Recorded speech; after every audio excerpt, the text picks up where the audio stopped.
Hello friends, yes के education में आप सबका स्वागत है। आज हम देख रहे हैं multiple choice question on gravitation.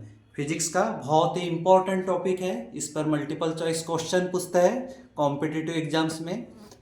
जो भी MSTCET या फिर JEE या फिर नीट और भी अदर्स एग्जाम जो साइंस से रिलेटेड है, साइंस टेक्निकल फिजिक्स से रिलेटेड है, तो उसमें MCQ ऑन ग्रेविटेशन आज हम देख रहे हैं। तो चलो फर्स्ट क्वेश्चन देखते हैं।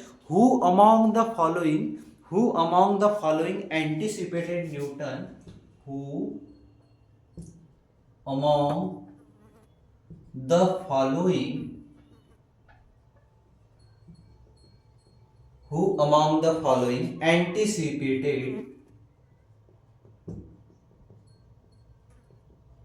anticipated Newton's by declaring Newton by declaring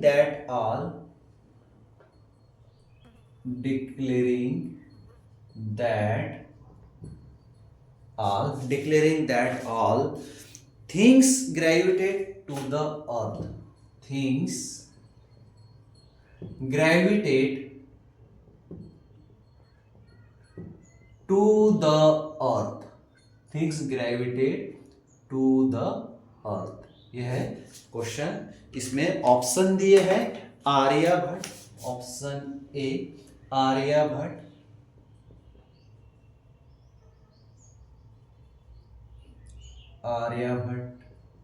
option B Varahamihira,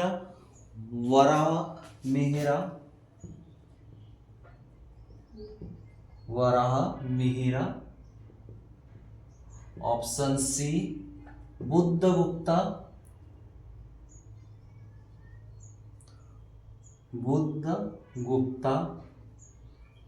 and option D है ब्रह्मगुप्ता।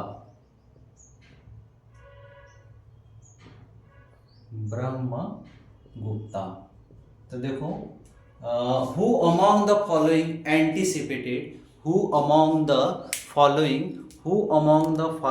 एंटिसिपेटेड न्यूटन ने किसको, इनमें से चारों में से किसको एंटिसिपेट किया जो ग्रेविटेट टू द अर्थ के लिए? All things gravitate to the earth. तो ऑप्शन ए है आर्यभट्ट, वराहमिहिर, बुद्धगुप्ता एंड ब्रह्मगुप्ता। तो क्या ऑप्शन हो सकता है? ऑप्शन क्या रहेगा इसमें? किसने किया है, किसको फॉलो किया था? ब्रह्मगुप्ता को। तो who among the following anticipated Newton by declaring that all things gravitate to the earth? Option D Brahmagupta,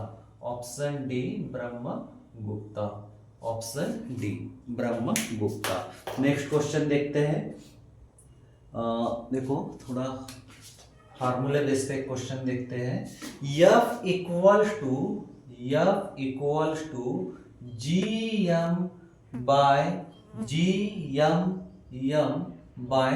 D square. What is G called? इस फार्मूले में जो कैपिटल G है इसको क्या बोलेंगे? Called in the formula.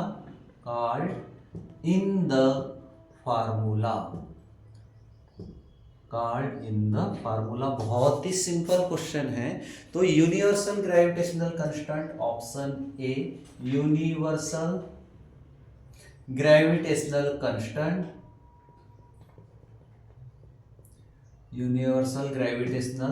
Constant,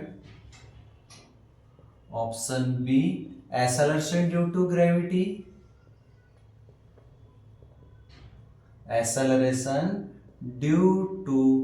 gravity, option C gravitational force,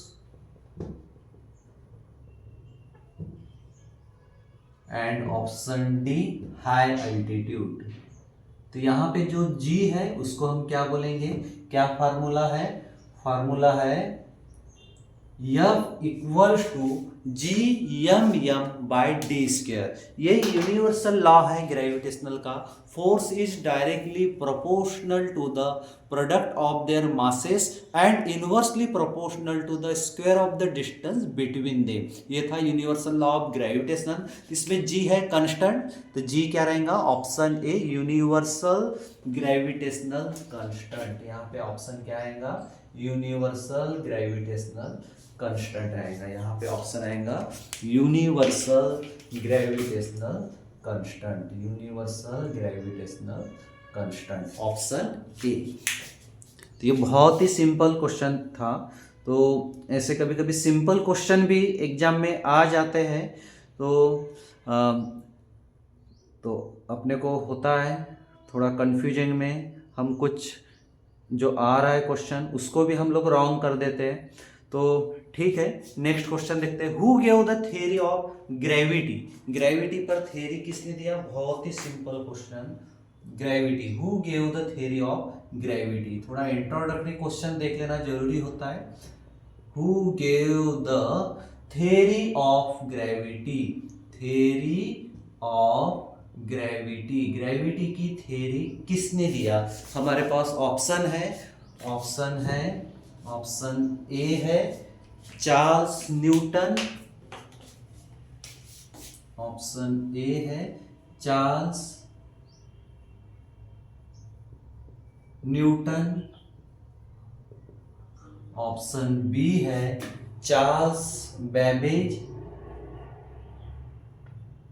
Charles Babbage,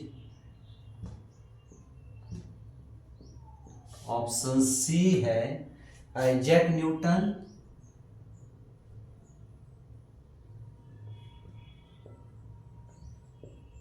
Isaac Newton, and option D है John एडमास,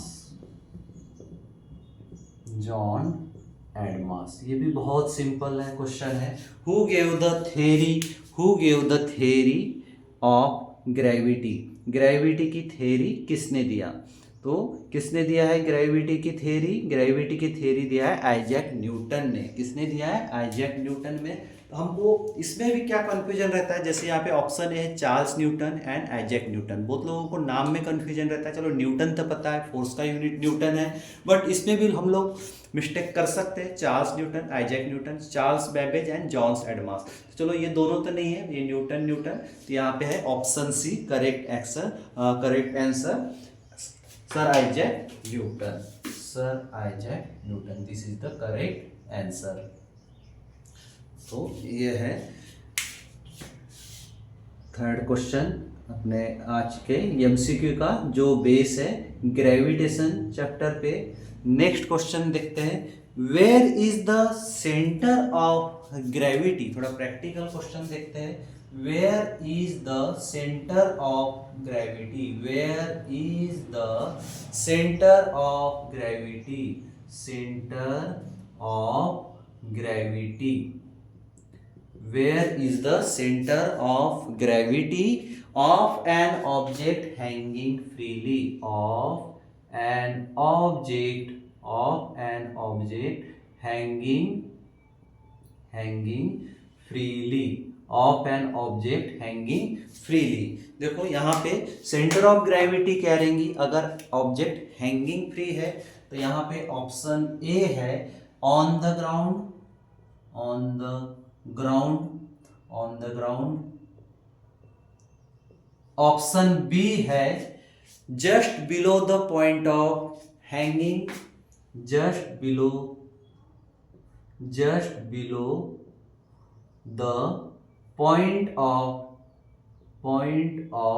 hanging, just below the point of hanging. Option C है at the centre of the object, क्या है? At the centre of the object, at the centre of the object, at the centre of the object. और option D है just below the centre of the object, just below the centre of the object, centre of the object. यहाँ चारों option दी है, तो हमको यहाँ question क्या है, where is the centre of gravity, where is the centre of gravity, centre of gravity कहाँ है अगर ऑब्जेक्ट फ्रीली हैंग है। तो सेंटर ऑफ ग्रेविटी क्या है, ऑप्शन ए है on the ground, option B है just below the point of hanging, option C है at the centre of object, और ऑप्शन डी है just below the centre of the object. तो देखो यहाँ पे हमारे पास क्या बोला है, हैंगिंग फ्री है, ऑब्जेक्ट हैंगिंग फ्रीली, तो क्या ऑप्शन रहेगा, just below the point of hanging, hanging free है बोला है उसने, ऑब्जेक्ट हैंगिंग फ्री। तो हमको सेंटर ऑफ ग्रेविटी पूछ रहा है वो, तो where is the centre of gravity of an object hanging freely, तो कहाँ पे रहेगा, just below the point of hanging, यहाँ पे आएगा option B, just below the point of hanging is correct answer. क्या रहेगा, just below the point of hanging, जब उसकी सेंटर ऑफ ग्रेविटी कब रहेगी, जब ऑब्जेक्ट हैंगिंग फ्रीली रहेगा, तो centre of gravity just below the point of hanging, just below the point of hanging. तो ऐसे भी क्वेश्चन रहते हैं जो बहुत ही बेसिक क्वेश्चन है, एकदम बेसिक चैप्टर ग्रेविटेशन पे। नेक्स्ट क्वेश्चन देखते हैं।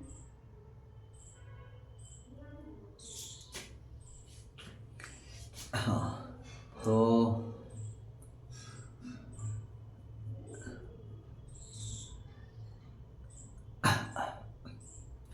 हमारे 4 क्वेश्चन हुए, हम और क्वेश्चन देख रहे हैं।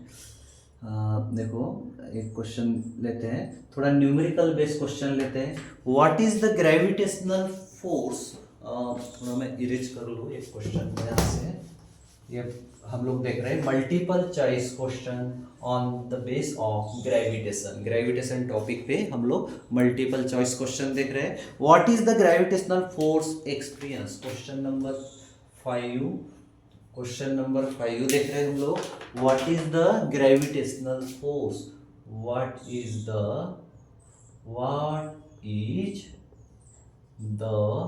Gravitational force, what is the gravitational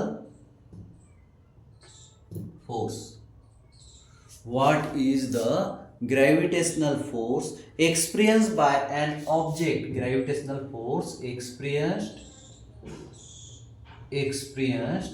by an object, experienced by an object, what is the gravitational force experienced by an object, gravitational force हमको फाइंड करना है। यहाँ पे experience by an object of 10 kg, जो मास दिया है हमारे पास, कितना दिया है 10 kg, और वो प्लेस है डिस्टेंस पे, कितने डिस्टेंस पे 200 away from an object, 200 metre away from an object, 200 away from an object, weighing 1 ton, object weighing 1 ton, weighing 1 ton, यह है न्यूमेरिकल बेस पर है, तो बहुत प्रैक्टिकल क्वेश्चन है, मैथमेटिकल बेस है। यहाँ पे देखो हमारे पास ऑप्शंस दिए हैं, ऑप्शंस तो हम लिखेंगे ही, बट इसको कैसे कैलकुलेट करना है वो भी हम देखेंगे। ऑप्शन ए हमारे पास है, ऑप्शन ए है 1.6675 न्यूटन, ऑप्शन बी है 2.6675 न्यूटन, और ऑप्शन सी है 3.6675 न्यूटन, एंड ऑप्शन डी है 4.6675 न्यूटन। देखो चारों ऑप्शन हम लोगों ने लिख लिए। अब यहाँ पे हमारे पास क्या क्वेश्चन है, what is the gravitational force experience by an object, what is the gravitational force experience by an object, what is the gravitational force experience by an object जिसका मास है 10 kg और 200 metre away from an object weighing 1 ton.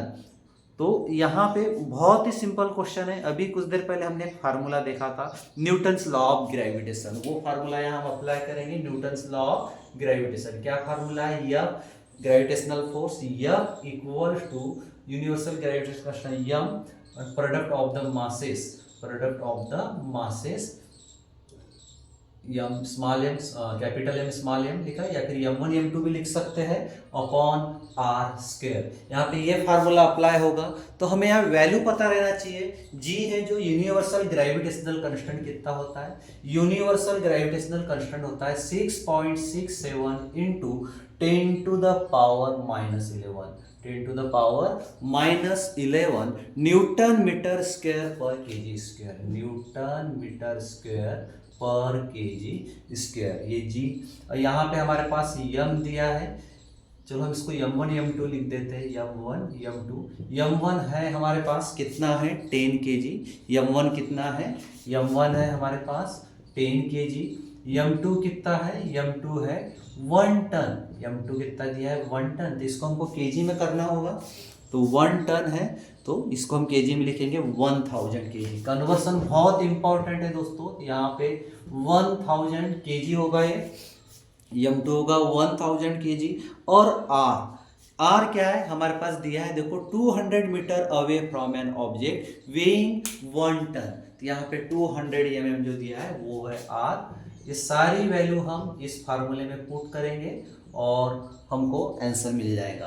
तो सारी value हम यहाँ पे put करेंगे तो ये आंसर मिलेगा। हमारे पास आंसर आएगा 1.6675। कौन सा ऑप्शन है? ऑप्शन ए। यहाँ पे option A is correct answer. तो आंसर आएगा हमको क्या निकाला था? What is the gravitational force?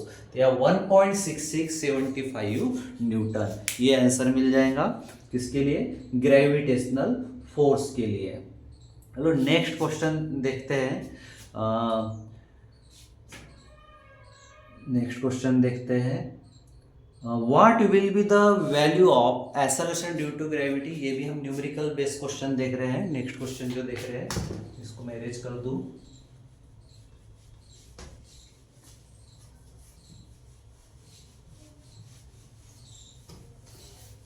आप लोगों ने नोट कर लिया होगा तो ठीक है। Next question, what will be the value of acceleration due to gravity? Question number 6, question number 6 देख रहे हैं हम लोग।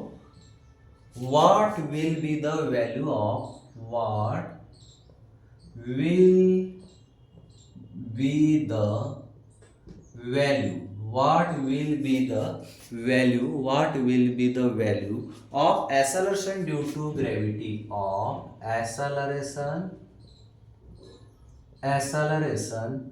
due to gravity, acceleration due to gravity, what will be the value of acceleration due to gravity on the surface of the earth, on the surface, on the surface of the earth, on the surface of the earth। ये हमको find करना है कब? जब if the radius of the earth suddenly decreases, if the radius of the earth, if the radius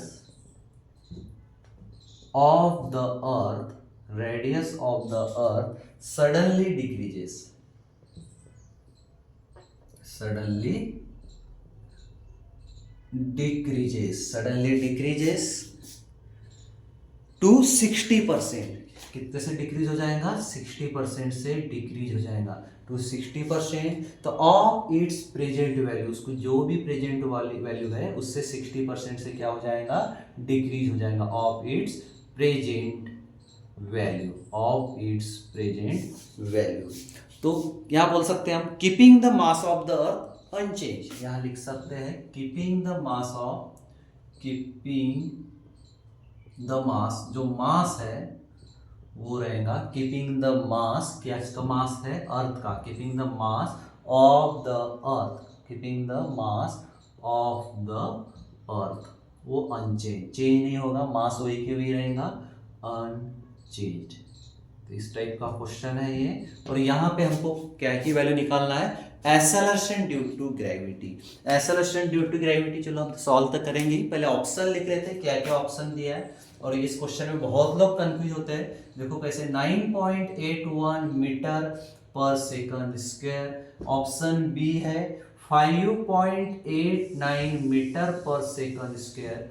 option C है 16.35 metre पर second square. और option D है 27.25 मीटर पर सेकंड स्क्वायर। जैसे चारों ऑप्शन दिए हैं। अब यहाँ पे बहुत लोग क्या कंफ्यूजन करते हैं, यहाँ पे देखो ऑप्शन दिख रहा है अपने पास 9.81 मीटर पर सेकंड है, 5.89 मीटर पर सेकंड है, 16.35 मीटर पर सेकंड एंड 27.25 मीटर पर सेकंड। ये हमारे पास ऑप्शन दिए और हमको क्या निकालना है, acceleration due to gravity find करना है। एक्सेलरेशन ड्यू टू ग्रेविटी, यहाँ भी हम फार्मूला अप्लाई करेंगे, बट यहाँ पे जो मिस्टेक करते हैं बहुत लोग, एक्सेलरेशन ड्यू टू ग्रेविटी जो जनरली रहती है स्टैंडर्ड, वो क्या रहती है 9.81। तो बहुत लोग ये सब चीज़ को ध्यान में न रखते हुए सीधे 9.81 मीटर पर सेकंड आंसर लिख देते हैं और यह आंसर हो जाएगा रॉन्ग। यहाँ क्या बोला है, if the radius of the earth suddenly decreases to 60% of its present value, present value से 60% डिक्रीज होगा। क्या डिक्रीज होगा, रेडियस ऑफ द अर्थ। तो उस टाइम का हमको क्या निकालना है, एक्सेलरेशन ड्यू टू ग्रेविटी। तो यहाँ पे कौन सा फार्मूला अप्लाई करेंगे, यहाँ हम एक्सेलरेशन ड्यू टू ग्रेविटी के लिए फार्मूला अप्लाई करेंगे G equals to universal gravitational constant mass of the earth upon R square. ये फार्मूला हम अप्लाई करेंगे G into M upon R square. तो रेडियस इज रिड्यूस 60%, रेडियस कितने से reduce होने वाली, 60% से। तो R इक्वल्स टू 60% हम बोल सकते हैं 0.6 और उसका प्रेजेंट रेडियस, ठीक है, इससे। तो 0.6 इंटू आर। तो यहाँ पे जो R रहेगा इसको हम एक को R डैश बोल देते हैं, ये वाला R डैश, क्योंकि क्या है ये 60% से रिड्यूस होने वाली रेडियस है R डैश। तो 0.6 R। तब यहाँ पे हम R की वैल्यू पुट कर देंगे, यहाँ पे हम R की वैल्यू पुट कर देंगे। R डैश क्या दिया है देखो, R डैश। और यहाँ पे हमको किसका निकालना है, इसके लिए निकालना है जो चेंज हुआ है 60% से, क्या हुआ है, रिड्यूस हुआ है। तो यहाँ पे हम R के जगह यहाँ पुट कर सकते हैं 0.6 R डैश। G की वैल्यू पता है हमको, G की वैल्यू पता है, मास ऑफ द अर्थ भी पता है, ठीक है। ये सभी वैल्यू पुट करते हैं और स्मॉल g रहता है 9.81, स्मॉल g क्या रहता है 9.81, ये भी हमको पता है। तो यहाँ पे हम वैल्यू पुट कर सकते हैं। तो G डैश, एक को बोल देते हैं हम लोग G डैश, ठीक है। तो G का फार्मूला है, इसको हम G डैश बोल देते हैं, G डैश, और ये G। तो इसको हम सॉल्व कर लेते हैं, चलो कोई बात नहीं। G equals to GM1R square, GM/R square, ये हो जाता है। तो यहाँ पे हम लोग क्या लिख सकते हैं, यहाँ पे हम लोग लिख सकते हैं G/0.6 स्क्वायर। यहाँ पे कुछ ज़्यादा कुछ नहीं करना है, बहुत ही सिंपल फार्मूला है। ये फार्मूला हम अप्लाई कर सकते हैं, G dash equals to G/0.6 square. 0.6 square इसको सिंप्लीफाई करेंगे तो ये आ जाता है G अपॉन 0.6 स्क्वायर। क्या आ जाता है 0.6 स्क्वायर। अब 0.6 स्क्वायर क्यों है, ये R के हिसाब से आया। ये R से R क्या हो गया, कैंसिल हो गया, ठीक है। R से R क्या हो गया, कैंसिल हो गया।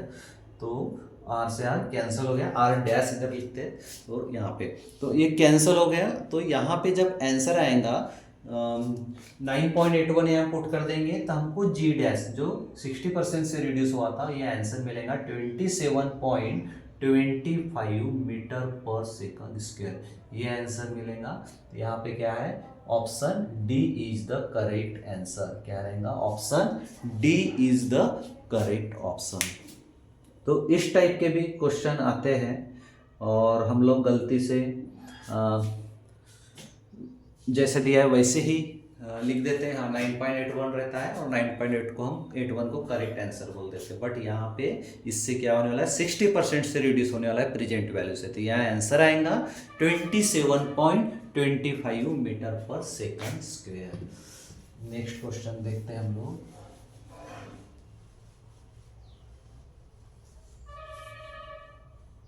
नेक्स्ट क्वेश्चन थोड़ा करेक्ट स्टेटमेंट के लिए भी क्वेश्चन आते हैं, तो अब हम यहाँ क्या करेंगे, करेक्ट स्टेटमेंट के लिए खाली ट्रू एंड फॉल्स में एक स्टेटमेंट लिखते हैं और उसको ट्रू एंड फॉल्स में हम डिस्कस करते हैं। तो the weight of an object can be zero. एक ऑब्जेक्ट का वेट क्या है, जीरो है। एक ऑब्जेक्ट का वेट है जीरो, तो उस वक्त हमको क्या करना है, देखो उस वक्त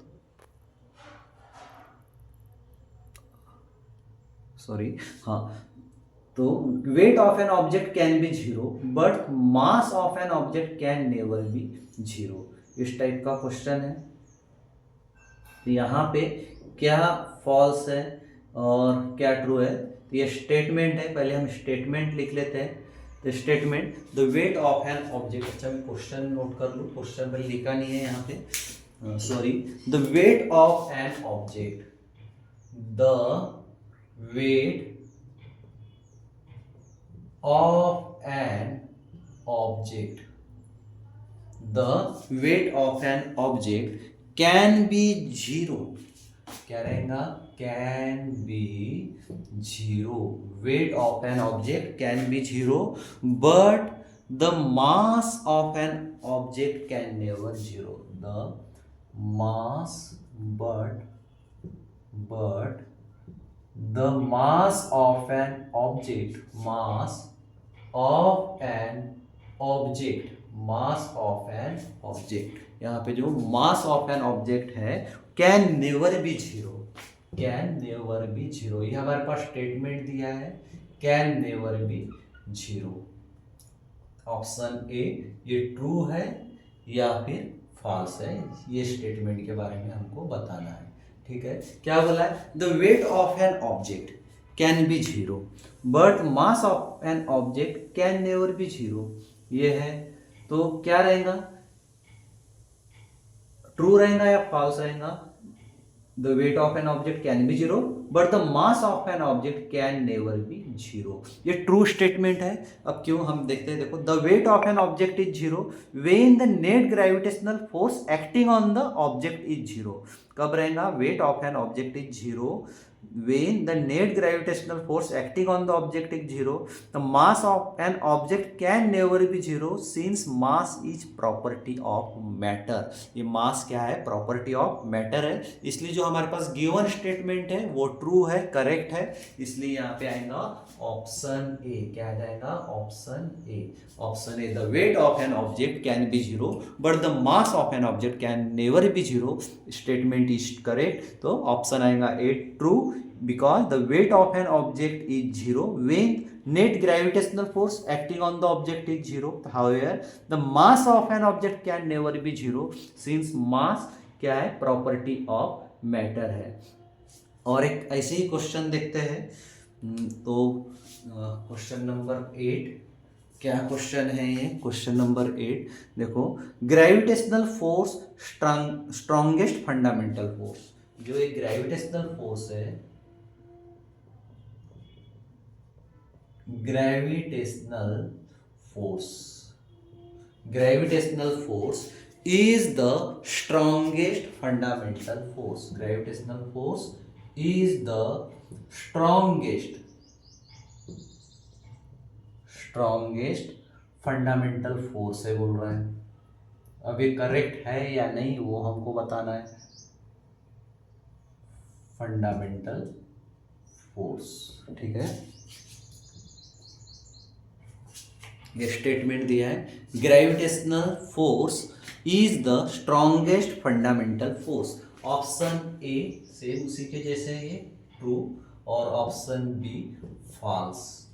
तो क्या है ये, देखो gravitational force strongest fundamental force रहता है, ये बता रहा है ये। तो अब ये ट्रू है या फॉल्स है, और ट्रू है तो क्यों है या फॉल्स है तो क्यों है, ठीक है। तो देखो एक्सप्लेनेशन, ग्रेविटेशनल फोर्स जो रहता है ये वीकेस्ट होता है। अब किससे? Gravitational force is the weakest fundamental force. क्यों? Because the strong nuclear force is strongest fundamental force of nature. जो स्ट्रॉन्ग न्यूक्लियर फोर्स रहता है वो ज़्यादा स्ट्रॉन्ग होता है, तो ग्रेविटेशनल फोर्स स्ट्रॉन्गेस्ट फोर्स नहीं रहेगा, स्ट्रॉन्गेस्ट फंडामेंटल फोर्स नहीं रहेगा। कौन सा रहेगा? The strong nuclear force is the strongest fundamental force of nature. तो यहाँ पे ऑप्शन क्या आएगा? फॉल्स आएगा। क्या ऑप्शन आएगा?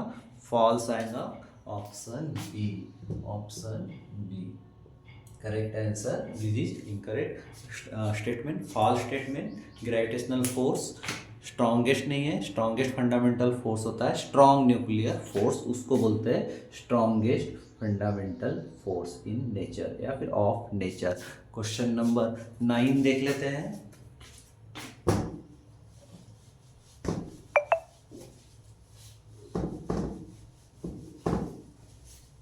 क्वेश्चन नंबर 9, छोटे छोटे question. Gravitational force is, question number 9, gravitational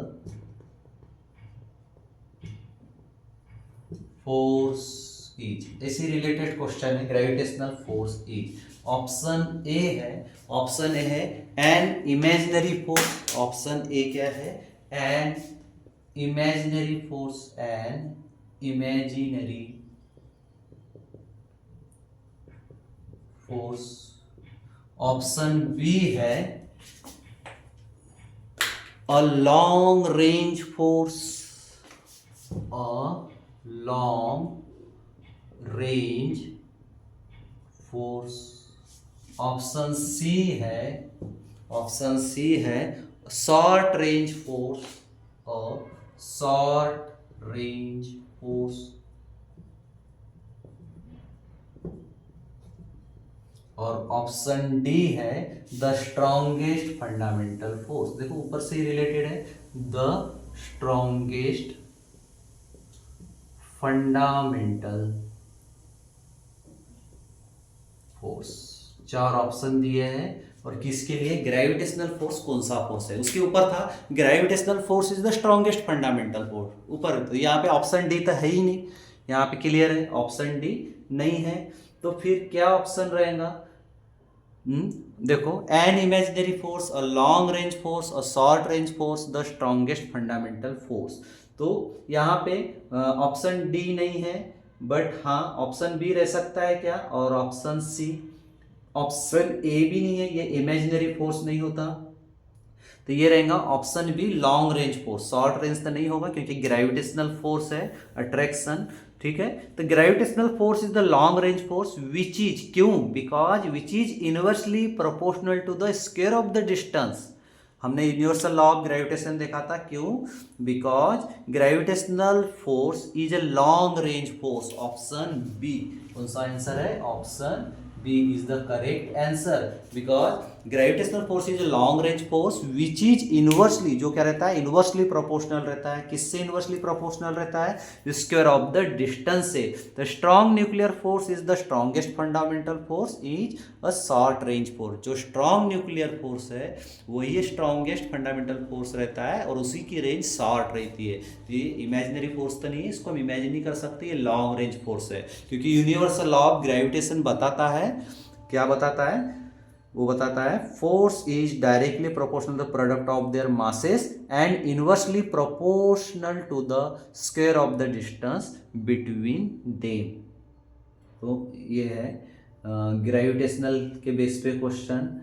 एक और क्वेश्चन देखते हैं स्टेटमेंट के बेस पे, लास्ट क्वेश्चन आज का। What is the force of sorry the unit what is the, चलो थोड़ा अलग क्वेश्चन देखते हैं। What is the force of gravity? Question number 10, what is the force of gravity?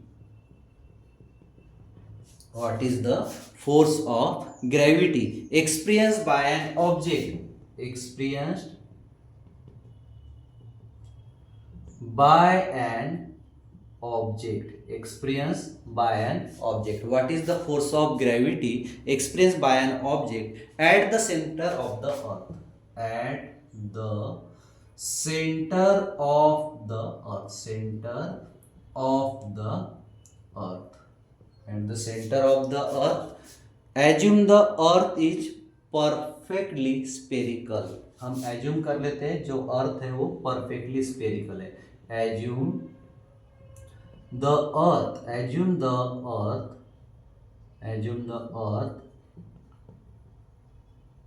Is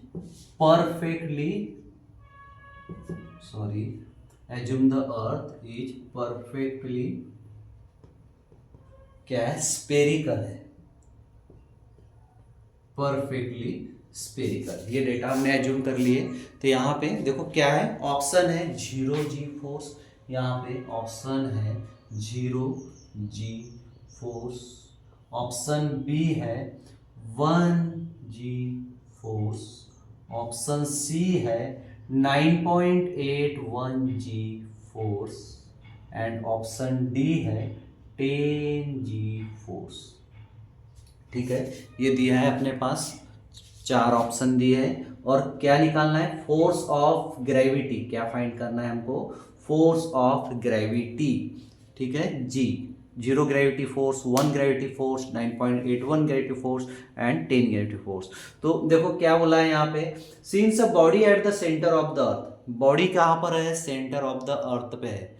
ठीक है, वहाँ लिखा ही है at the centre of the earth by an object. ठीक है, body since a body at the centre of the earth would experience equal gravitational force from all side. वो equal gravitational force experience करेंगे पूरे side से. तो यहाँ पे vector addition of all these forces amount to 0. यहाँ पे vector addition पूरे के लिए क्या रहेगा, 0 रहेगा. तो therefore force experience by an object centre of the earth is 0. क्यों, because body since a body at the centre of the earth would experience equal gravitational force. ये क्या एक्सपीरियंस करेगा, इक्वल ग्रेविटेशनल फोर्स एक्सपीरियंस करेगा चार पूरे side से, from all sides. तो vector addition of all these forces amount to 0. इसके वजह से इक्वल एक्सपीरियंस करने की वजह से काय को ग्रेविटेशनल फोर्स सारे साइड से, ऑल साइड से इक्वल एक्सपीरियंस करने की वजह से जो वेक्टर एडिशन है ऑफ ऑल दीज फोर्सेस का वो क्या रहेगा, 0. तो force experience by an object at the centre of the earth is 0. तो यहाँ पे क्या आएगा, option A 0 gram force. Okay, 0 force. तो ऑप्शन ए आएगा, centre of the earth is 0. तो ये है क्वेश्चन 10. तो ठीक है दोस्तों, आज के लिए इतना ही. और please like, share and subscribe. Thanks for watching.